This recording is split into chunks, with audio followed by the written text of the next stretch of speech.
Judas é a versão grega do nome hebraico Judá.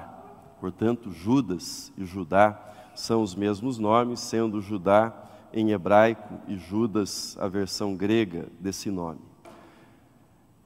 É um nome muito apreciado entre os judeus e era muito apreciado também no tempo de Jesus. Jesus era um descendente da tribo de Judá.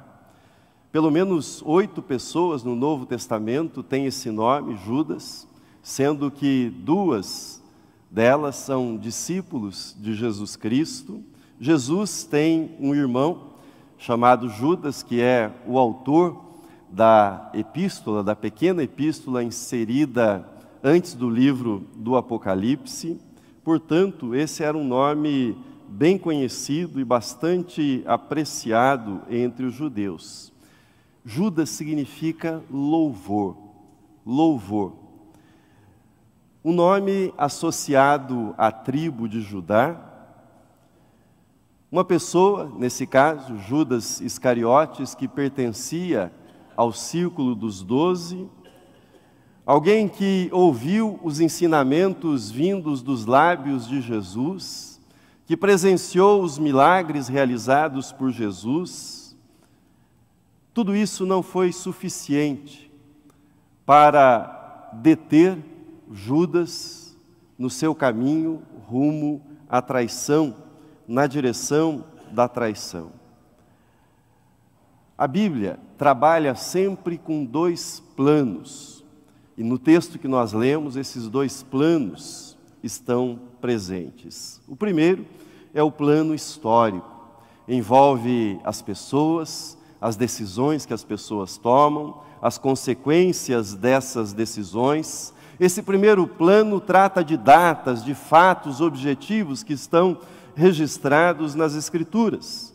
Mas há um segundo plano, que nós poderíamos chamar de supra-histórico ou plano espiritual, ou seja, aquele que está além, por detrás, acima dos acontecimentos e da história que é vista, que é contemplada nessa perspectiva da narrativa dos fatos. O plano histórico é aquele que é visto pelos olhos carnais, é aquele que é datado, que é registrado. O plano espiritual é visto pelos olhos da fé, é aquele que está por detrás das decisões humanas, ou seja, que escapa àquilo que nós chamamos, ou que pode ser apreendido no plano da causalidade histórica. O plano espiritual é visto, portanto, não pelos olhos carnais, ele é visto pelos olhos da fé. Ele é lido, ele é entendido pelos olhos da fé. Como aplicar isso ao nosso tema e a esse caso específico, o caso Judas Iscariotes? No plano histórico, nós temos nos primeiros versículos a narrativa do acordo entre Judas, sacerdotes e escribas para prender Jesus com a finalidade de matar Jesus, de executar Jesus. Ainda no plano histórico, nós sabemos quando isso se deu. Se deu na semana da Páscoa, na ocasião em que os judeus celebravam a libertação do Egito.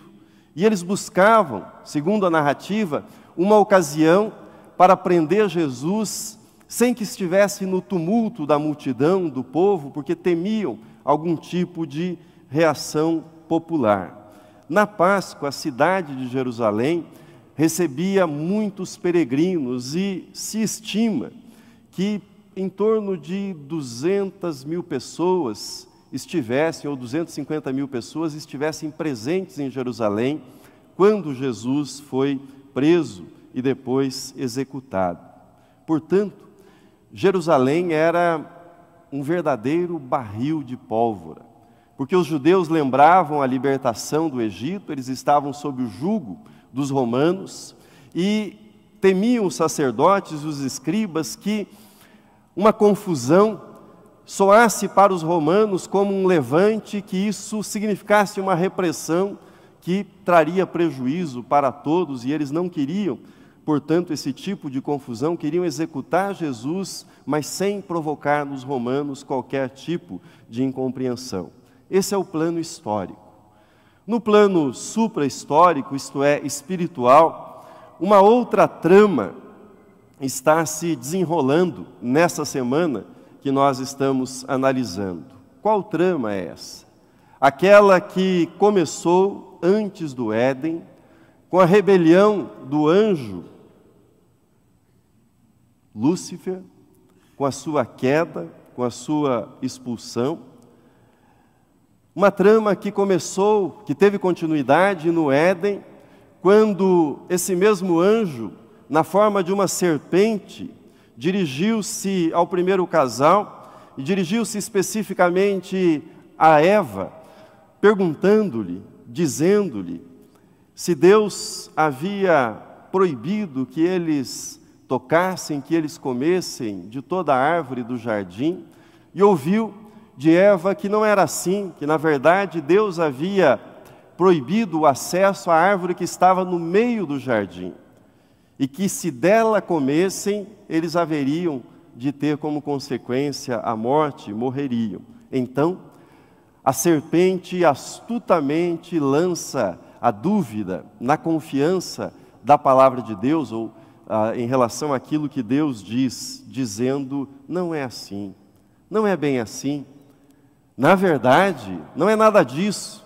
Quando vocês desobedecerem a Deus, os olhos de vocês se abrirão, e vocês se tornarão conhecedores do bem e do mal, assim como Deus, vocês se tornarão deuses. Não nos esqueçamos também que quando Jesus iniciou o seu ministério, ele foi tentado diretamente por Satanás. Enfrentou e resistiu a essa tentação. Não nos esqueçamos que quando Jesus enviou aquele grupo de 70 para pregar e para realizar sinais em seu nome e com a sua autoridade, o próprio Jesus, por ocasião da volta deles e do relatório que eles ofereceram, do trabalho realizado, o próprio Jesus disse que via Satanás caindo do céu, como se fosse um relâmpago. A vida e ministério de Jesus confrontaram duramente o império das trevas, e não foi diferente com os fatos narrados nessa semana, a semana da Páscoa, a semana da prisão e da crucificação de Jesus. No plano histórico, agiam sacerdotes, agiam os escribas, envolveram Pilatos, envolveram Herodes. Esse é o plano histórico. Mas no plano espiritual, nessa dimensão espiritual, travava-se uma batalha pela redenção definitiva da humanidade. Uma batalha que vinha do Éden, uma batalha que antecedia o Éden e que seria consumada com a morte de Jesus. É essa a interpretação que Jesus faz da sua morte e desses eventos. Veja comigo o texto que será projetado, extraído do Evangelho de João, Jesus falando nos momentos que antecediam a sua prisão. Agora está angustiada a minha alma, e que direi eu? Pai, salva-me desta hora? Mas precisamente com este propósito vim para esta hora. Chegou o momento de ser julgado este mundo, e agora o seu príncipe, ou seja, a serpente, será expulso, e eu, quando for levantado da terra, atrairei todos a mim mesmo. Antes de dar o seu beijo da traição em Jesus, Judas foi beijado pela serpente. Foi beijado pela serpente Satanás. Veja comigo o Evangelho de João, capítulo 13, versículo 12, e depois o texto que lemos. Durante a ceia, tendo já o diabo posto no coração de Judas Iscariotes, filho de Simão, que traísse a Jesus, prossegue o texto, versículo que lemos em Lucas. Ora, Satanás entrou em Judas, chamado Iscariotes, que era um dos 12. Revisitar essa história a respeito de Judas recorda-nos algumas coisas. A primeira delas é o reconhecimento do mal, do maligno, num plano superior, num plano moral, num plano espiritual, num plano que vai além dos olhos carnais. Seja a história de Judas ou a do Éden, lembram-nos que os seres humanos não precisavam e não precisam escolher o mal, mas escolhem, mas cedem à tentação do mal. Cristãos presbiterianos, como nós somos, cristãos reformados em geral, não negam a existência da maldade nesse plano, nessa dimensão. Tampouco negamos a personificação do mal num anjo caído, denominado de Satanás. Isso é bíblico. Não há muito o que interpretar a respeito desses fatos. Como pastor e como cristão, entretanto, me deixa desconfortável a banalização e a espetacularização das chamadas possessões demoníacas, bem como a transferência indiscriminada da responsabilidade humana para Satanás, para o diabo, para os demônios. Vocês sabem do que eu estou falando, ou seja, de todo o show que existe em torno desse tipo de ritual religioso no nosso país. Mas eu gostaria de dar um passo além. O diabo pôs no coração de Judas o propósito de trair Jesus, escreveu João. Lucas foi mais contundente. Ele disse: o diabo, Satanás, entrou em Judas e em seguida ele saiu para trair Jesus. Agora, preste atenção.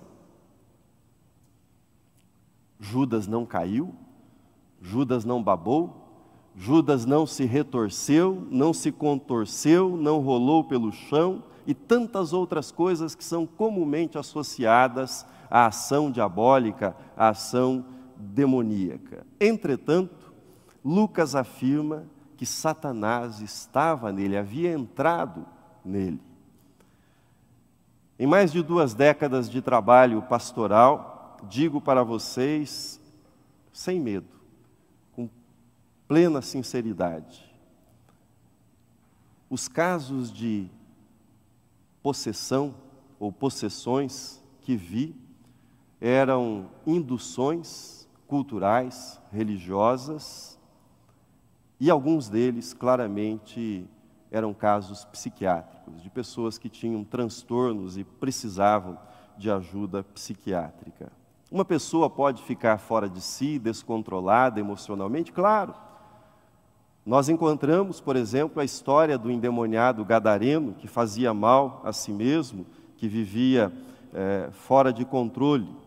Mas digo para vocês o seguinte: a influência, a ação demoníaca, a ação de Satanás tem mais sutileza e causa danos maiores do que esses aos quais nós nos referimos. Ele atua de um modo muito mais sutil, ardiloso e atraente. Fecho esse argumento pedindo que você acompanhe na projeção o que escreveu Paulo na carta aos Coríntios, está na projeção. E não é de admirar, porque o próprio Satanás se transforma em anjo de luz. Em anjo de luz. Você há de concordar comigo que pessoas se contorcendo não são para Satanás uma boa propaganda para ele. Não é uma coisa atraente para ele.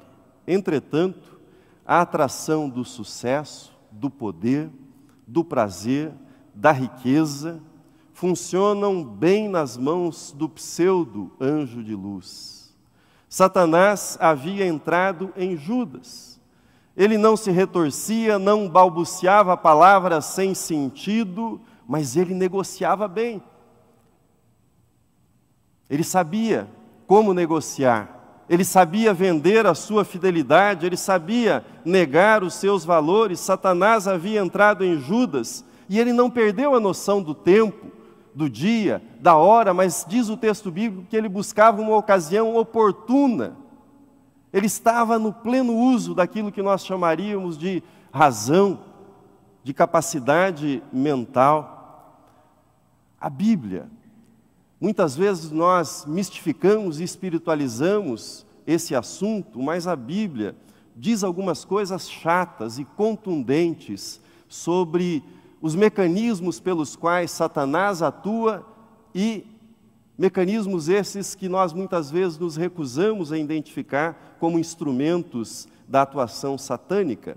Veja comigo 1 Timóteo capítulo 6.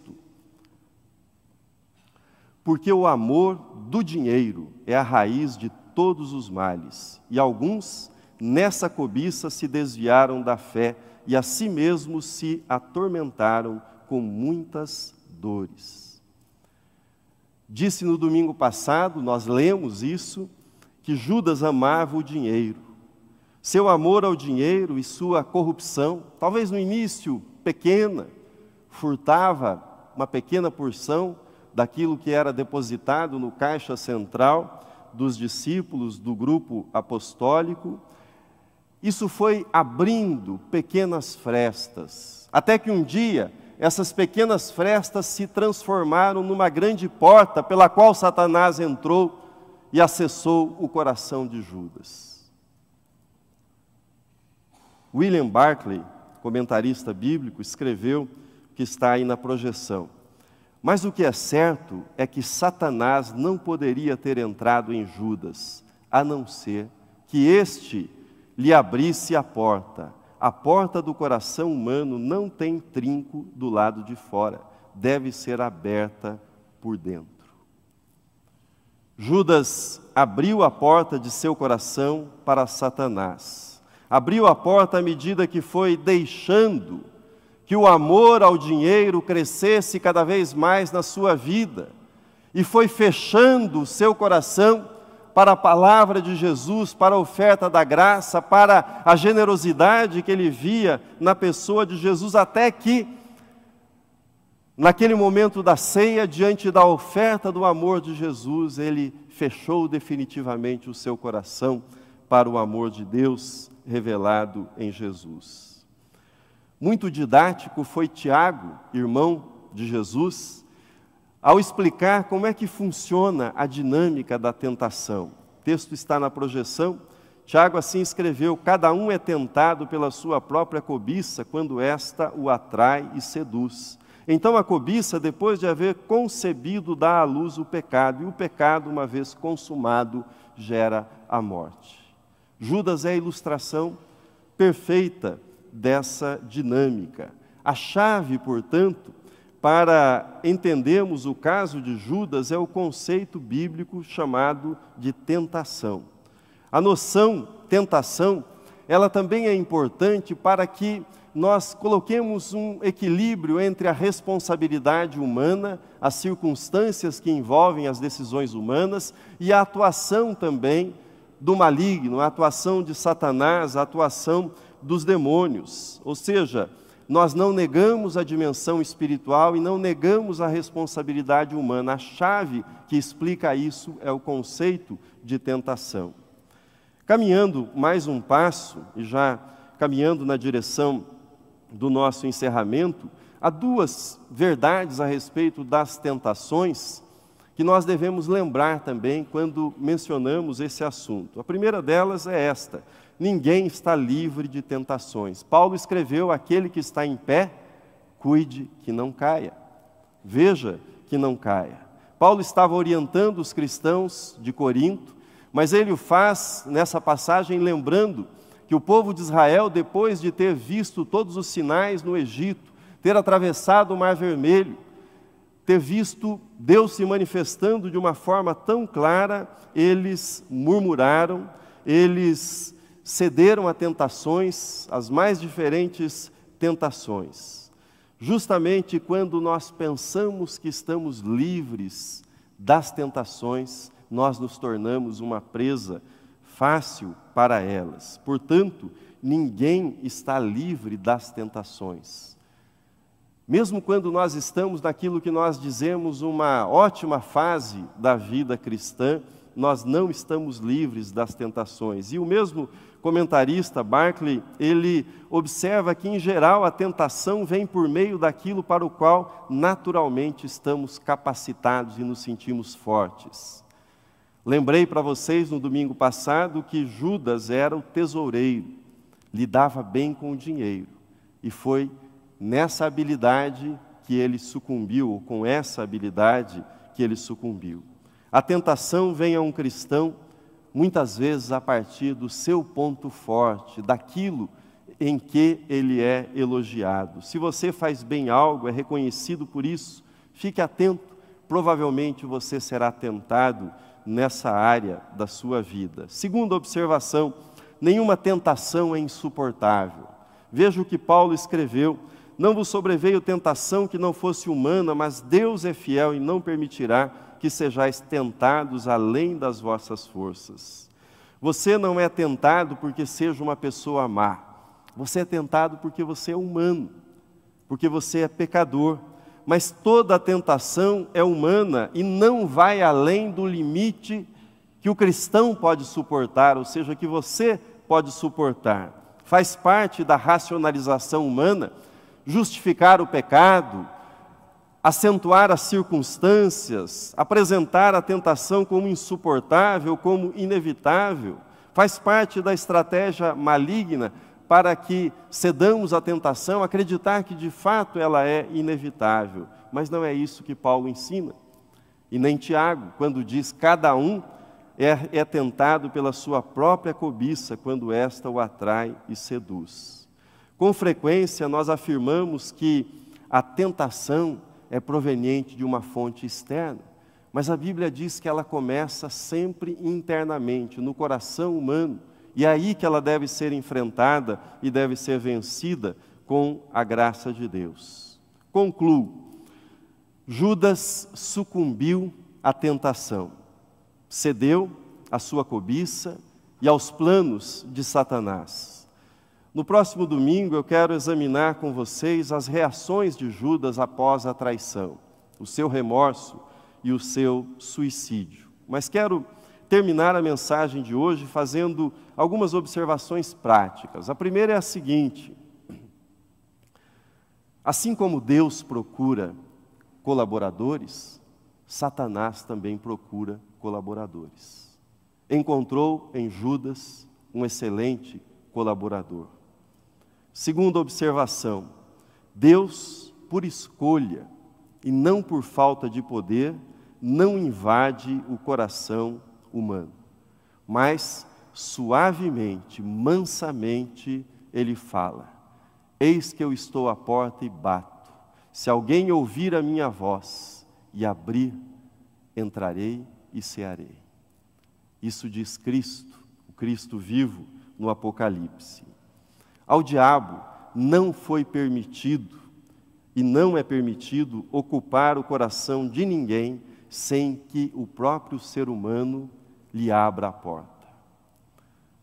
Na Idade Média, havia muita superstição a esse respeito, e contam os historiadores que as pessoas, até quando bocejavam, elas faziam o sinal da cruz, temendo que o diabo entrasse pela boca e elas ficassem possessas. Não é bem assim.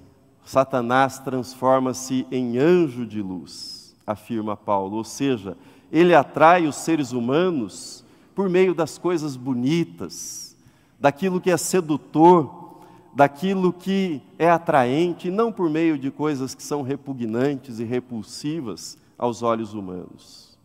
Terceira observação: esta mensagem não é para amedrontá-lo, não é para assustá-lo, não é para aterrorizá-lo. Essa mensagem é para alertá-lo, para esclarecê-lo biblicamente a respeito desse assunto e para dizer-lhe: o melhor jeito de ficar fora do círculo de influência de Satanás é aproximar-se de Deus, é abrir o seu coração para Deus. A luz que há em Deus afugenta as trevas.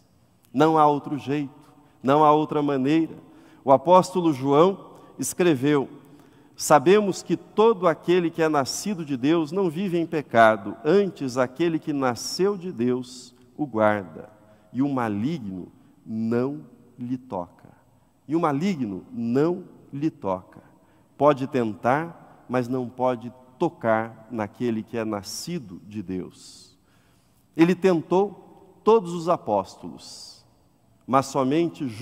mas entrou somente no coração de Judas, porque Judas não havia nascido de novo, não havia recebido a graça salvadora de Jesus em seu coração. A melhor proteção para o coração contra as artimanhas e armadilhas de Satanás não é algum tipo de amuleto, não é algum tipo de superstição, não é algum ritual que você aprenda a fazer, mas é a conversão do coração a Deus e a habitação do Espírito Santo no seu coração. Aquele que pertence a Deus, o maligno não toca. Amém.